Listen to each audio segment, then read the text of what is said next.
Started. We always start our meetings with what's going on in the real estate market in Point Siena as our test subject over the last 30 days. And the numbers are very similar to what they've been the last couple of months. Inventory in 34758, 34759 is hovering and maintaining about 833 active listings in Point Siena, 251 pending houses, and 141 sold houses in the last 30 days. If you add 141, 251, you're roughly at about 3 to 4 months worth of supply on the market, which is exactly why your average days on market is 109 days. Okay, thank you so much. So it's exactly the reasoning why when we start taking listings and when we start taking our buyers out there, look at those days on market. You want to price it accordingly. The average is a 3-bedroom, 2-bath, 1,800 square feet on the market for $329. That same thing is actually selling from $329 to $309. Which is basically a 3 to 5% difference between listing and sales prices. It's taking 3 to 4 months to do that. So that's great from a negotiation standpoint. If you're taking buyers around, it's also important from a seller's standpoint to explain to them what's going on in the market. Vacant land has basically, actually it's ticked up a little bit. I think last month there was like 11 that have sold in this area. There's 19 that sold in the last 30 days for vacant land. There are 285 active on the market, 25 pending, and 25 sold. Your average days on market for vacant land is also exactly 129 days. But and your average selling price is $36,000. Remember, you have two different things that skew this. Water and sewer, no water and sewer.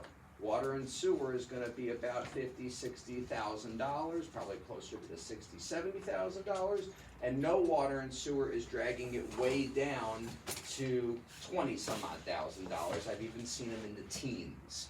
I recently saw one on Marlin go pending for $14,000. So that's what's skewing that difference right there. So basically 3 to 4 months minimum on the market when we're talking about vacant land as well. Any questions regarding days on market, average price points, or anything right now? It's pretty straightforward. Pretty straightforward. Excellent. Antonio's asked me to give my opinion of what does a buyer's profile and a seller's profile look like in today's market. Who are we talking to when they walk through the front door or when they call on the phone, okay? Now these are my opinions. It's not necessarily factual, but this is what I'm seeing in people who I'm talking to on why are they buying and why are they selling, because we are in a market that's a little bit in flux. It's not a horrible market. I've been in way worse markets. We've all been in way better markets. It's kind of in flux. The truth is that a home that sits on the market 60 to 90 days, that's normal. Even 90 to 120 days, that's not a crazy market. Homes aren't supposed to go on the market and sell that quick. If they do, either you have a very out of balance market, or you're very underpriced. It should take a little bit of time, or you have some sort of diamond in the rough, which are really few and far between in this part of town. If you're talking about Orlando, where there's Winter Park, or Heathrow and Lake Mary, or these outer-lying areas, and you really do have that gem, it could sell quickly. But otherwise, it should take, it should take 60 to 90 days or even 120. So why, in my opinion, would a seller want to sell their home right now? Okay, and these are the things that I was thinking about this morning. Why would a seller want to sell a home? I believe a seller would want to sell their home, number one, is because they bought it 10, 15, 20 years ago, and in this area, they may have paid $100,000, $150,000 for the home. Now they can get $250,000, $300,000 for the home. So they're thinking, I'll put it on the market and I'll cash out. I've got a lot of equity built up and don't know where I'm gonna go, don't know what I'm gonna do with the money, because quite frankly, that's still not a lot of money in order to go buy another house. But I'll put it on the market and I'll sell it. Another reason, they just bought the home, or not just, they bought the home more recently, and they may have paid $300,000 for the home, and they see that the market is dipping a little bit. The market has dipped 10–15% in this area alone from the high, okay? And they're concerned, hey Jayden, and they're concerned that it's gonna continue to dip, and they're gonna lose all their money or a portion of their money if they don't cash out sooner rather than later. I've seen that happen. Obviously, job and lifestyle changes. They lost their job, they got promoted, they got demoted, whatever. They got married, they got divorced. Those are things that are always going to be in the market as to people buying and selling homes. And that definitely has a factor in price points and a sense of urgencies for selling the home. And the last one that I'm going to mention, in my opinion, is some people are living under a rock. They're not understanding the actual market, and they still think that they can sell the home for the highest price that they've heard it sell for. My neighbor sold their home last year for $365,000. But they don't know that the home is actually worth what I just said, $300 and whatever $1,000 I had mentioned, 300 and same exact home sold for $309. Okay, I have a prime example of it. I sold a home in Point Siena for $365,000 about a year and a half ago. I have the same exact home because the seller built 100 of them. Okay, I have the same exact home on the market for $300,000. It's $65,000 price point. It's been on the market for months. It's not selling. So some people are still living under that rock thinking that they can still get that high price. It's our job to educate them. I, as some of you have heard me say many times, love not preaching and telling people what it is, but the power of self-discovery. The power of self-discovery is, let me give you information and then you make your mind up about what it actually is worth. But I'm actually in the background guiding you towards that decision. I'm giving you the proper information to skew your opinion, the proper direction, versus putting that home at $365,000.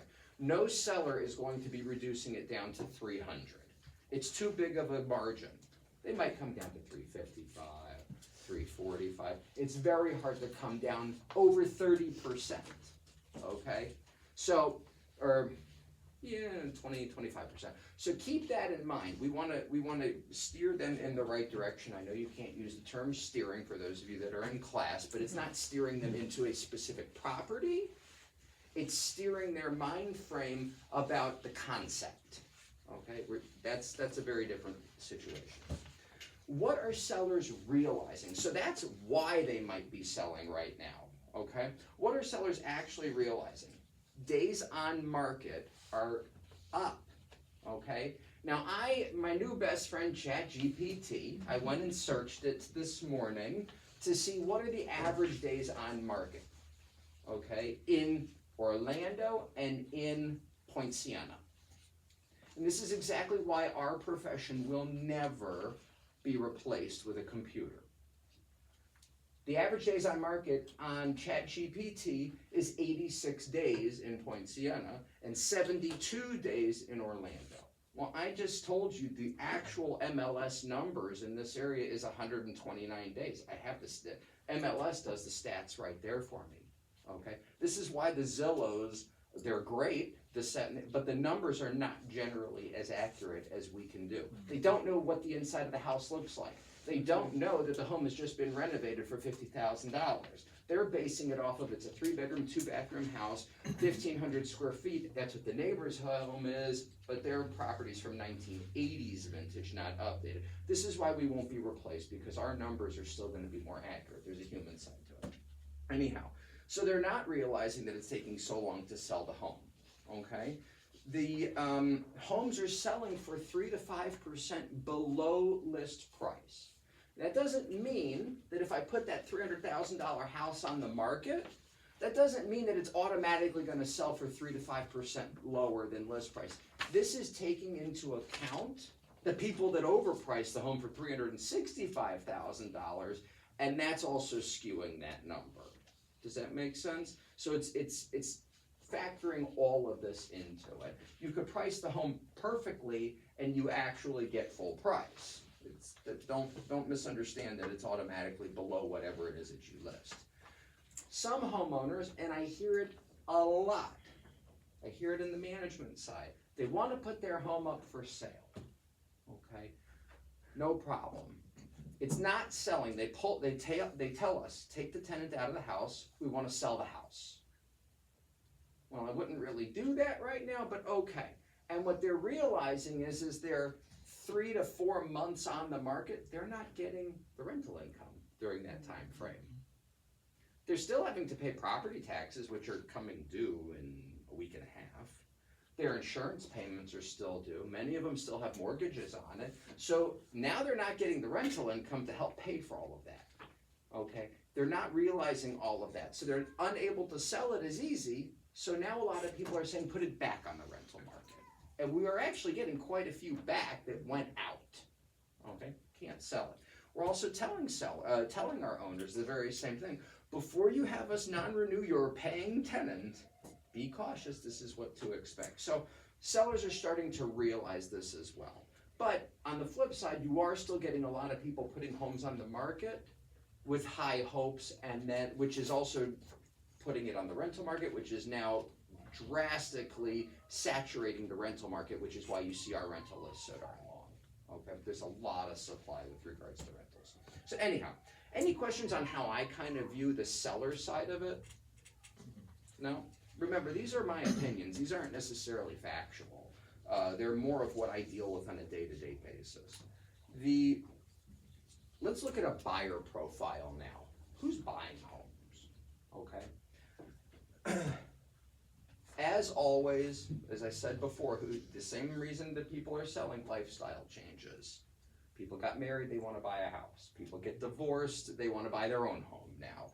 People get a promotion, whatever, you know, the general reason in any market, that still stands. First-time home buyers are tired of renting, they want to buy a house, okay?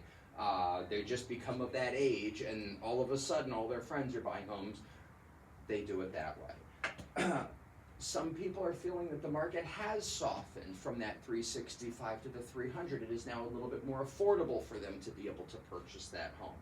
Interest rates may have dipped 0.1%, whatever it is, and that's enough for them to get off their butts and say, well, what if it goes back up? I need to do it now. It hasn't dipped enough for people to actually matter, and in some cases it's actually gone back up. It's kind of doing this right now. But those are reasons as to why buyers might want to buy right now. Now I'm going to ask the question, or pose the question, is why would buyers not want to buy right now? We've just dipped in the market 15%, give or take. It's a great time to buy. The mentality of a buyer could very easily be, the interest rates are still up. They're still in the 6s, which is historically not so high, but in the last decade, very high. Used to be in the teens in the 70s. It put people out of business. So interest rates are still up. They believe that they might continue to fall. The belief that the prices have not bottomed out. Maybe there's some people in this world that think, guess what? They bought their home for $60,000 15 years ago in the last crash. That's when I'm going to come in and pick them up at that $60,000 price point. Okay? I don't see that ever happening again, by the way. That was a ridiculous, perfect storm of a market collapse. I do see prices coming down, but I don't see it like that. So they're waiting for it to bottom out, and then they're going to swoop in and buy their dream home for 37 cents. Some people are saying that the rent prices are falling, and rent prices have come down. It might be getting to a point where they would rather rent than buy, because for a while renting was more expensive than buying. But now it's going the other direction. So now some people are saying, forget this headache. I'm gonna just rent for a little while longer. I can get into a home that was $2,200 last year for $1,900 this year, and I don't have the headache of the maintenance and the upkeep and the taxes and the insurance and all of that. So there are people doing that.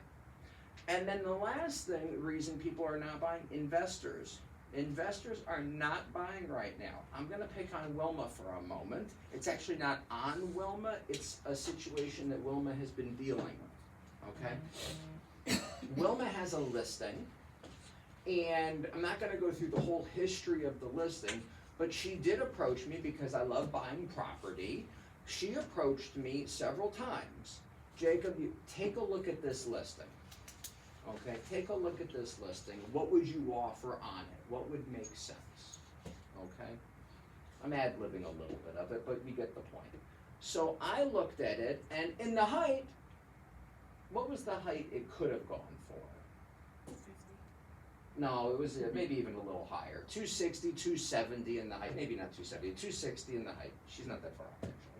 So I looked at it, and she says, what would you offer on that? Well, I started running my investor numbers on it, okay? Right here in Point Siena, it's not a bad house. Even at a purchase price of $200,000 cash, it was a lousy return. In Point Siena, go figure. If I put a home up for sale for $200,000 right now, I'm gonna have people lining up down the block to buy that home.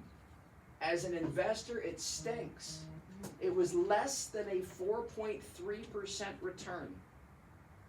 Whereas in the past, it could have been an 8 and 9% return. The rent prices came down along with the sales price, which makes it which doesn't help. If the rent prices were back to the 1,800, 1,700, you'd pick that house up in a heartbeat, and it would make all the sense in the world. Even at 175,000, it still didn't break a 5% return on money. You can get that very easily in a bank right now.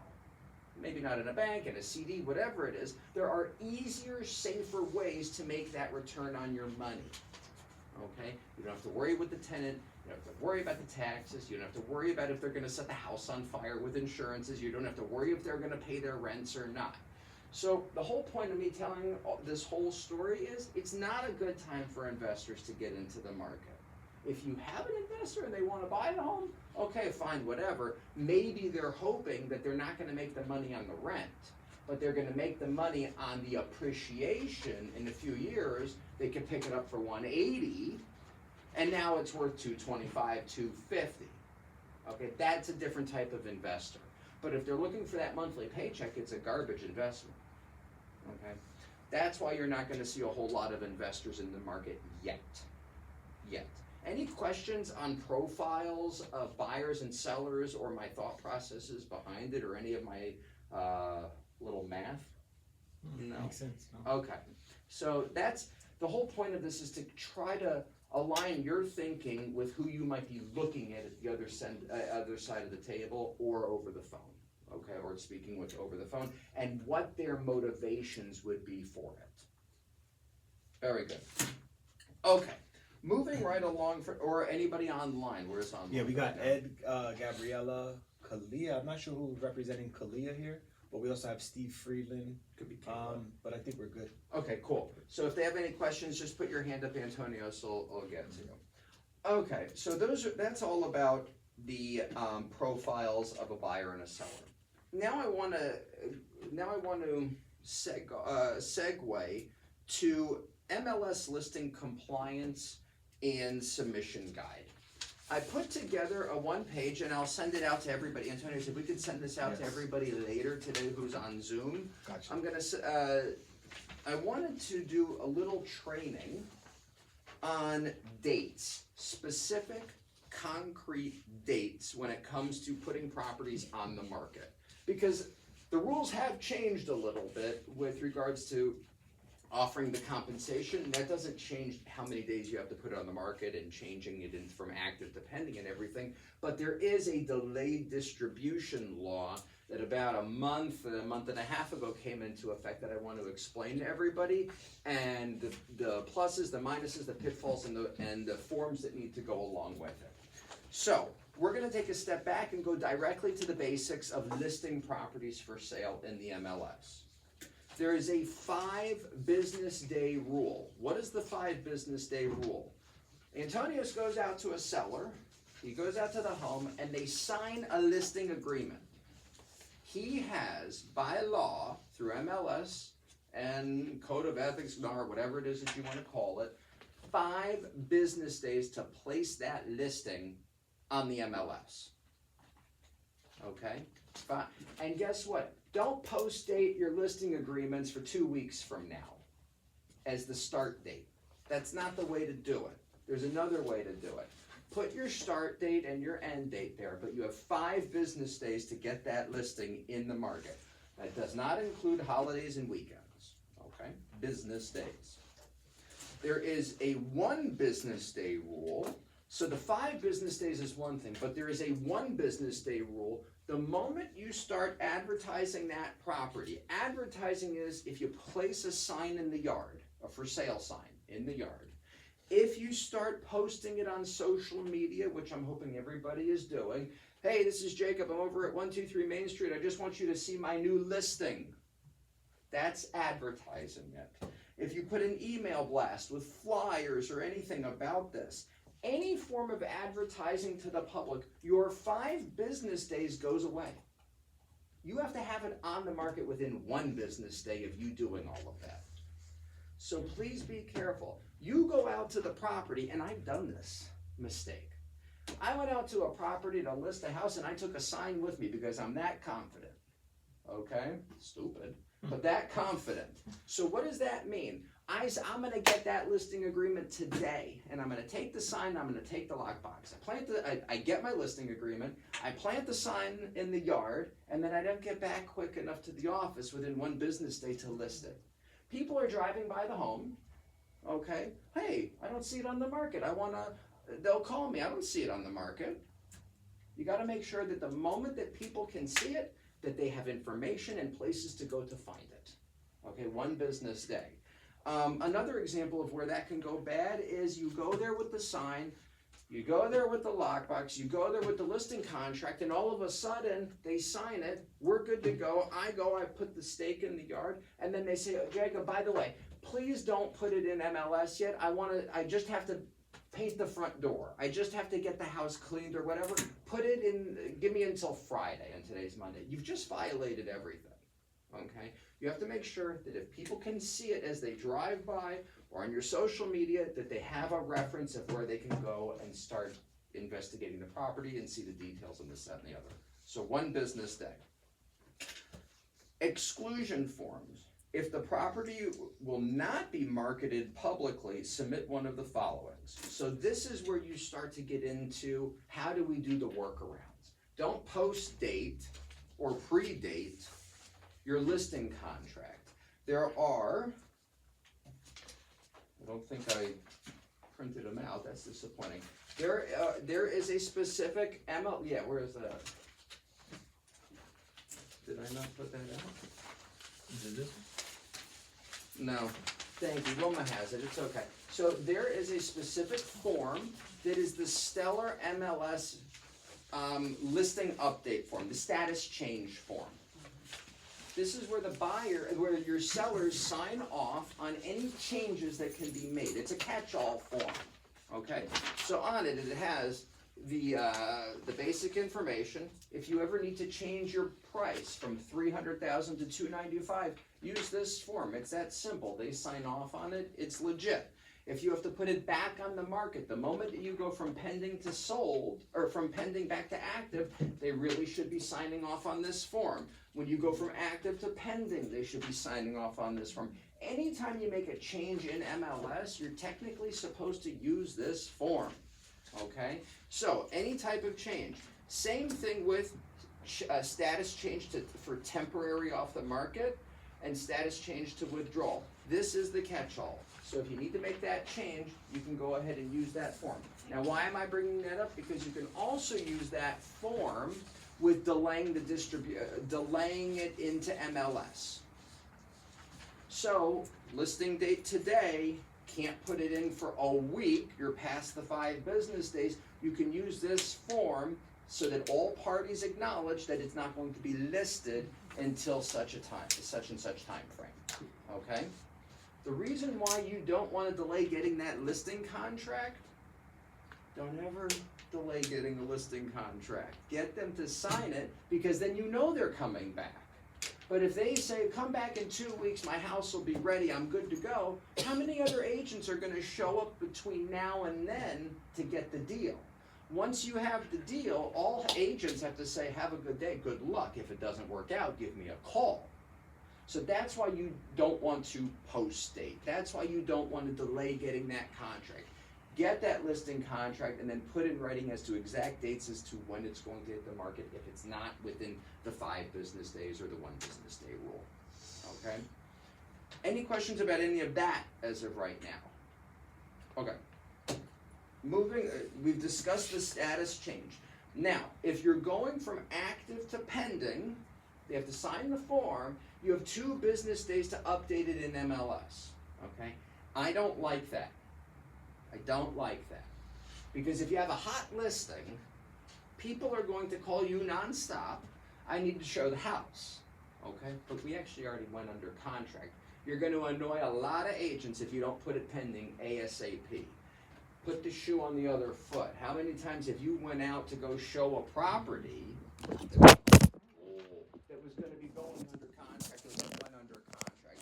Try to be courteous to everybody. If you're going pending, mark it pending. Make sure that you have executed contracts, but mark it pending as soon as possible so as not to annoy other agents. We'll edit that.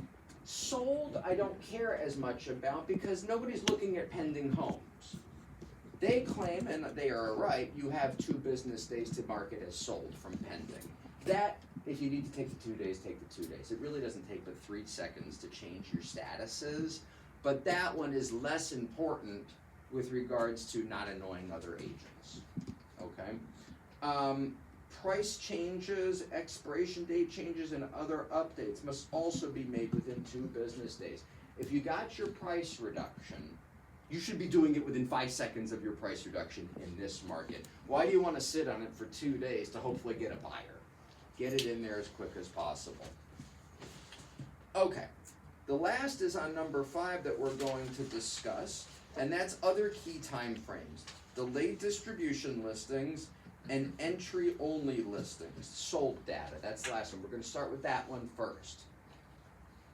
I used to think, wrongly, why on earth do I want to put a home sold on the MLS? It was never actually listed on the MLS. It's a work. It's annoying. Sometimes you get off-market deals. I've had off-market deals and I just let them go. Some people will say that you want to put them in there because you want to get the credit on MLS and let the whole world know that you sold that property. Give a break eventually. Sorry. So anyhow, why I'm not the type of person that needs the credit. I could care less what people think I've sold. Doesn't matter to me. But where it can help you, and it can help others, is on appraisals. Okay? Sometimes things sell off market, and if you don't enter them into MLS, it's like it didn't exist. An appraiser isn't going to be able to necessarily pick up that home recently sold, and that can drastically affect your next real estate deal. I know it sounds ridiculous, but it happened to me on a deal about 3 weeks ago, actually exactly 3 weeks ago yesterday in Winter Park in Maitland, okay? We didn't have enough accurate solds. It was a very special property. It sold for $1.35 million, but we only had comps up to $1 million. There's a $350,000 delta in the comps versus what it was going to sell for, okay? There were some off-market deals that we were able to tap into that would help bring that number up a little bit. But if somebody didn't put that effort into it, A, they wouldn't have gotten the credit for it, but B, it's not helping the local community get those prices where they need to be.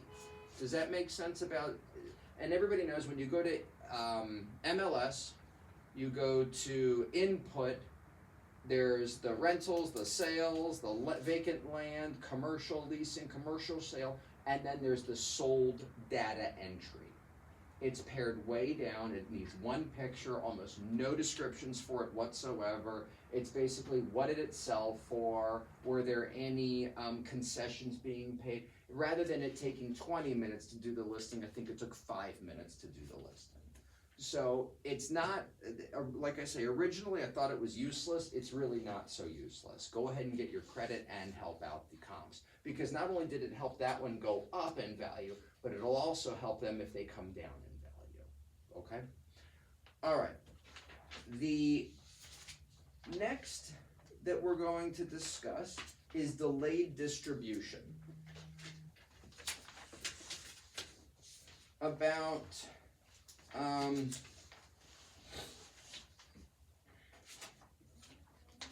you. About a month to 6 weeks ago, it may have been a little bit longer, I don't actually remember, there was a new NAR change where basically in the past, when you put a property on MLS, it automatically gets syndicated to third-party websites. Zillow, Homes.com, Realtor.com, whatever, however many dozens and dozens and dozens of websites it gets syndicated out to, and it would go immediately, okay? Some people found that to be unfair, that the law forces real estate agents to enforce that you get your listing, it has to be in the MLS within 5 business days. Some people didn't like that the realtors were tied to that. Some people wanted off-market listings for a little while. Some people didn't want their neighbors knowing right off the bat that it was going to be going up for sale. So the lovely attorneys, which I think so highly of, decided that they needed to make our lives a little bit more miserable and add in what's called a delayed listing distribution.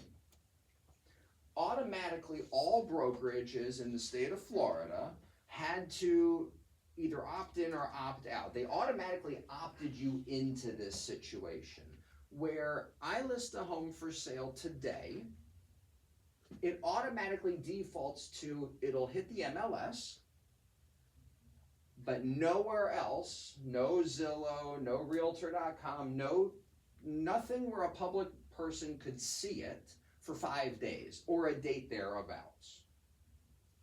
And what they're saying, and you know, to me, I don't get why, but I did look it up and I do have reasons as to why sellers would want that to happen or agents would want that to happen. I will tell you, from the broker level, I took ourselves off of that.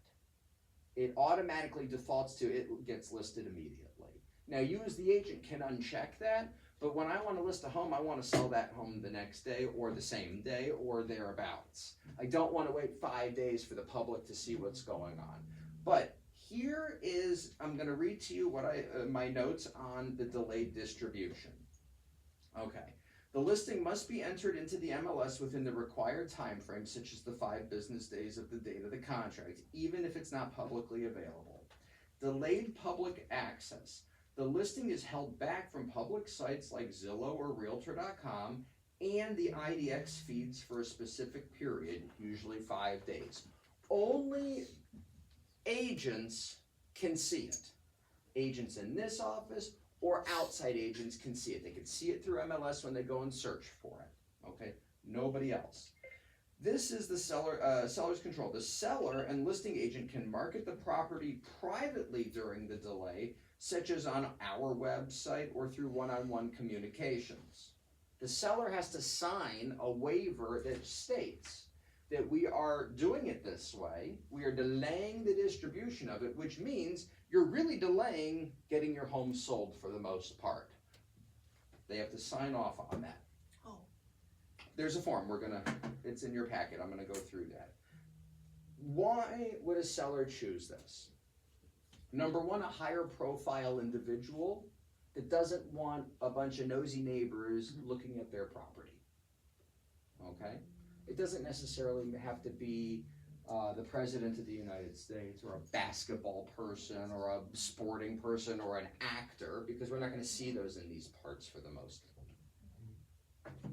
part. It could be somebody that just has a really beautiful home with expensive artwork or whatever that's in there, and they don't want the nosy neighbors coming, oh, I'm finally able to see this house.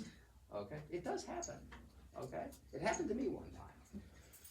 They're looking for basically a pocket listing on maybe the broker knows a couple of people within their office, or other agents might have somebody that's specific for this particular property, and it weeds out all those other people that really have no chance to buy it. I don't like that, but I totally understand trying to avoid that. Generally speaking, you could have avoided that just by getting a pre-qualification letter for a bank that states that you're approved for this amount of money. Okay, but that would be one reason. Another reason would be preparation. It allows the seller time for staging, making some repairs, taking professional photos of the property without it actually hitting the market. So if you just have a couple of, hey, I'm Joe Schmo Realtor, click, click, click, click, click, I put it on the market for internal purposes only, I'm waiting for the professional photographer to come and to upload it, that would be one other reason as to why not distribute it to everyone. Another reason would be personal circumstances. The sellers might need time to manage personal matters before the home is officially for sale. That could be an estate reason. Maybe an attorney needs to finish off some paperwork because there was a passing, a death in the family. Maybe they're getting their paperwork in order for an LLC. Whatever those reasons might be, there might be a personal reason as to why we'd love to sell it, but I don't want it to hit the open market just yet. And there's also a negotiation strategy side to that, is if you really do have the right price on the home. So if I priced it right, people might be looking at it without it actually hitting the market. Your other agents might actually have people for it, and not just the tire kickers. Whether you priced it too low, you have too many people that are coming in there. Maybe it's a very hard home to comp out. You want to see, maybe it's too high. Maybe nobody's going to be looking at it. There is a negotiation strategy. Also, hey guys, if you want to act quick, I'm putting the home on the market next week officially. Get your offer in now, you know, if you're that interested. So those would be the reasons. I don't think there's such great reasons, to be honest with you, but those would be the reasons as to why somebody would want to do a delayed distribution. That is exactly the reason why I opted us out of it at the broker level, but you can go and opt back in if you need. Now, how do we opt back in after we need? That's where this form comes in. I think I handed this out to everyone. This is the MLS options for property owners authorization. I'm not going to read through all of it, but this is the form that you would need signed, and there are specific parts on on the form to apply to each individual circumstance. And those are going to be basically on the front. They are acknowledging that they're not going to have 80,000+ people looking at this home because it's not hitting the market. They're acknowledging that it's going to be off the market for a certain amount of days. They're acknowledging a lot of different things based off of this. And there are 3 different types, if you go to the back, of statuses. And they would have to initial and check which one. Office exclusive. This is saying that it's basically only going to be offered to the people that sit in this office. Okay? That would be one. Office exclusive with temporary exclusive. This is basically MLS wide, but not adding in the third-party syndications. And the third one, delayed distribution, is they acknowledge that it's not going to hit the market whatsoever for a blank period of time. It's important that a buyer or that a seller initials the appropriate form, the appropriate section, and if they don't, it just gets listed on the market just like normal. Okay? Once again, we're hired to sell the home. We're not hired to babysit the home for 5 days, 7 days, 10 days while they figure out their business. Okay. Question, so these are options, they don't have to choose one of these? They don't have to even look at this piece of paper because most people are going to want the home as many places as quick as possible. Makes sense. These are only the people that are like, well, I'm not ready to do this, I need to, but you still wanna get that listing contract to make sure that you keep the listing, Makes sense, yes, sir. okay? I know there's a lot of information about the delayed listings, I think it's way more fluff than it actually is. I think it's way more complicated than it needs to be, but the same thing with the MLS co-broke, where we can no longer put our fees or whatever on the MLS, which went a whole lot of nowhere, but got everybody freaked out for about 6 months to a year. This is nothing. This is really nothing. Okay, we're hired to sell the house, that's exactly what we're gonna do. Don't worry about this unless somebody actually says, you know, Esther, I need you to not list the house today, but I want you to list the house. Then come to me and I'll help you fill out that paperwork. Okay. Any questions, comments, concerns about anything that I've discussed so far? I know it's a lot, but it is important stuff.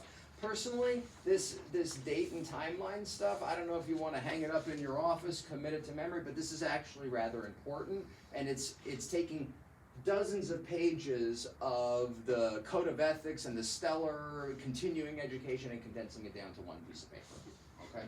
So I would take a look at that. The last topic I wanna bring up is Let Hub, and that is the rental, whatever you wanna call it, where the leads are going, okay? I'm not accusing no one of wrongdoing. But some feedback on our end, and I know some of your feedback, we're dealing with that as well regarding making sure that the code box numbers are actually on the proper homes. There's a couple of hiccups that I am working on. That's 100% our fault, not code box and not the system's fault. I'm aware of them, and we're dealing with that. I know Jaden had 2 instances of it in the last couple of days, and I think a couple of other people as well. Basically, people were going out to the house and looking for self-showing, and either there wasn't a code box on the property or vice versa. That we're trying to figure out the kinks on that. Number one, when you start talking to these clients, please, as I've said many times, as I'm sure Antonio's has in class and trainings, the first question you should be asking is, have you worked with anyone else in this office? Has anyone else contacted you about any rentals that you're seeing through Innovation Property Management? We do not eat our young, okay? I don't, even though legally you're fine unless there's a contract signed, it is wrong, in my opinion, to take somebody else's client. It's just not right, it's very messy, I don't think anybody's doing it intentionally. I think we're not remembering to say, have you worked with anybody else in this office? Okay, just clear your names from that. Let you understand that they have been working with somebody else. That is the movement that as a realtor, you should ask, have you worked with somebody else? In case you forgot to ask at the beginning. Yeah, if you ask, and just make sure that you ask, and if they've worked with anybody else, say, please, I'm sorry, we all work on commission, we all work as a team, we're not at each other's throats. I need to get you back to that particular person, and they can help you just the same. Now, the flip side of that is, well, they never called me back. I can't get a hold of them. They're not emailing me. Okay, well, my personal opinion on that is take down their name, take down their number, try to contact that agent. I would do it one time and just say, hey, they just called me. They're looking to do a rental or buy or sell or whatever. They said that you aren't getting back to them. Can you reach out to them? If not, tell me and I'll take care of it right now. I would do it one time. If they don't pick up, then at that point, you've done everything that you can, service the client. Okay. I asked the client also, who do you want to work with? And when I know that the other agent doesn't answer them, I just ask. Okay. Because maybe I don't want them to say just, okay, let it go. I don't want to deal with innovation anymore. So I ask them. Never lose the client. Yeah. Never lose the client. I cannot get hold of Jacob. Who do you want to work with? Understood, but just try that. Have you worked with anybody? And then who? Let me try whatever. That's an office unwritten code. Okay. I don't know that it's no. I think it is a policy. It is a policy. It is a policy. Yes, sir. We're gonna call it a policy. Yep. So anyhow, so keep that in mind. That was number one. Number two, once again, not accusing anybody, but we do not give out codes. Okay? I understand the confusion when there's a self-showing box on the property and giving out codes. Why is it okay for this person to see this property and we can't give out the lockbox code to this property? Let me explain the difference. In order for them to have gotten the code legitimately for a self-showing, they have to upload a selfie picture of them holding their driver's license or their driver's license or whatever it is. There is a verification process so that we know who's going into the property. So if they've gone through that, they also have to respond to a text message that comes through the system or an email. I forgot what it is, but there is a multi-step verification that that person is approved to go into that house. That's why only self-showing homes are okay to do it that way. I know who's in the house. There's reports. You can't do it to the combo lock boxes. They have not been verified for anything. And there's nothing in the system that ties that person when to go see that house. Even if they were approved for 123 Main Street, which has code box on it, I would have no idea that they're the same person that went to 5678 Finch, because it doesn't tie it that way. So please do not give out codes. It's a big problem. It's against our policy, but it's absolutely against the code of ethics in real estate. Okay? Please don't give out codes. If you can't show the property, nobody's forcing it. Refer it to another agent. Reassign it to another agent. Try to reschedule the showing, whatever. But don't give out those codes, and please don't miss an appointment if somebody's sitting out front and they can't get in. The solution to that is not, well, let me just give you the code, okay? Just try to be a little bit cognizant of that. I have a question. Shoot. I thought we were moving away from the self-showing, so are we doing those again? For about 4 months. Are you Yeah. doing them again? Yeah, so because the new system through, when I presented the new system Let Hub, now it has that two-way verification between the license and between the phone number to get text messages and to confirm everything. It's possible. It's very, very possible. Originally, I said we're not doing it anymore because there was no two-step verification. They put in a fake name and then they would take that code and give it to anybody to go show. This doesn't allow for that. This doesn't allow for it. So the technology caught up, or at least I caught up to the technology to bridge the two where it could be verified. And we have 30 some odd code boxes out there somewhere. So if it's self-showing, we're good. So for the self-showings, I don't get the alert. Does anybody get the alert when there's a self-showing? So self-showings generally will bypass an agent if, it'll basically bypass the agent if they're doing a self-showing and they're not asking questions. If it's just to get into the property. What we are finding, hilariously, most of those people are calling with questions after the fact. Mm-hmm. And that goes to the agents. Mm. So that's where they pick it up. So some people have seen the properties without the agent on the self-showings, and then they contact an agent. Okay, now I'm ready to apply. They don't know how to do it, even though they get an email and a text message to that effect. Then they're calling the office, then we assign it back to the agent still gets credit for it. Okay? It is funny how it was never designed to bypass the agent. It was designed to get people into properties to start applying one way or another, but it is going back to the agents one way or another for the most part. Good question. Good question. They're actually text messaging right after they see the property. I have it all. They're tell me how to apply, or which it's right there. Or there's a barcode on the door. There's a QR code right on the door. You scan it. Here's our application. Or what are your qualifications? And then it goes to the agents. Excellent question. Any questions on the phone? No hands up, no questions. Okay. Ed, no. Any questions in-house? I do have a question on Lead Hub. Lately, I noticed I'm getting the leads, and it just gives me the contact, the person's name with their phone number, but it doesn't give the address of the property. So you're not able to do the research beforehand. This I need to look up because it should be call. attaching them to a property. No, I probably got around 3 or 4 of them where it just says so-and-so with their phone number is interested in touring the property, but no address. So I have That's to a text call, message? Email. It's like a I get a contact text, card. I do get a I get It a. might not be for a specific property. They just might be looking for an agent to help them. But if you could forward me some of those, because I can cross-reference. When you send me that text, I can go through the system and see what was their track record. Maybe they are looking at 3 or 4 different properties. I don't know. If you send me an example, I'm happy to look it up and research exactly what happened. Yeah, I got a feel like that, and I wanna look at the property beforehand, have the information before I call them, but now you have to call them.